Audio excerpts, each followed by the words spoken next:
देव जवळी अंतरी, भेटे नाही जन्म अंतरी. भाग्य आले संत जन, झाले देवाचे दर्शन. मूर्ती त्रैलोक्य संचली, दृष्टी विश्वाची चुकली. रामदासी योग झाला, देही देव प्रगटला. संत रामदास स्वामी सांगतात की आपण कितीही ठरवलं तरी देखील आपल्याला बऱ्याच वेळा देव सापडत नाही. देव तर पूर्ण त्रैलोक्यामध्ये सामावलेला आहे. जळी स्थळी काष्टी पाशांनी त्याचं अस्तित्व आहे. स्वर्गात आहे, पृथ्वीवर आहे, पाताळात आहे. तरी देखील आपली त्याला शोधण्याची जागा चुकते.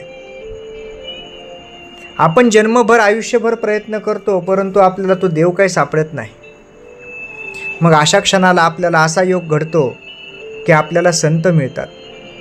आणि जेव्हा संतांची संत संगत आपल्याला लागते, सत्संग त्यांच्यासोबत आपला होतो, त्यावेळेला त्या संतांमुळे आपल्याला देव भेटतो. जेव्हा केव्हा आपण चांगलं कार्य करत राहू, त्यामधून निश्चित आपल्याला चांगल्या कर्माच्या रूपानं देव भेटत जाईल. पण कार्य शुद्ध, स्वच्छ, निर्मळ असायला हवं. आणि देव मिळवणं म्हणजे काही केवळ मंदिरातच जाऊन मिळेल अशातला भाग नाही. तुमचे जर कष्ट आणि कर्म चांगले असतील, देवाचं नामस्मरण करण्याची ताकद, सत्सद विवेक बुद्धी ठेवून वागण्याची नीतिमत्तेची जर त्याला जोड असेल, तर निश्चितपणे देव तुम्हाला मिळेल. रामदास स्वामी असंही सांगतात की रामाचा दास होण्याचा योग आला पाहिजे. आणि ज्यांच्या जीवनामध्ये, आयुष्यामध्ये देवाचा दास होण्याचा योग येतो, संतांचा दास होण्याचा योग येतो, त्यांना देव निश्चितपणे दर्शन देतं. देव शोधायला जाण्याची त्यांना गरजच नाही, कारण देव आपसूक स्वतःहून येऊन त्यांना भेटतो.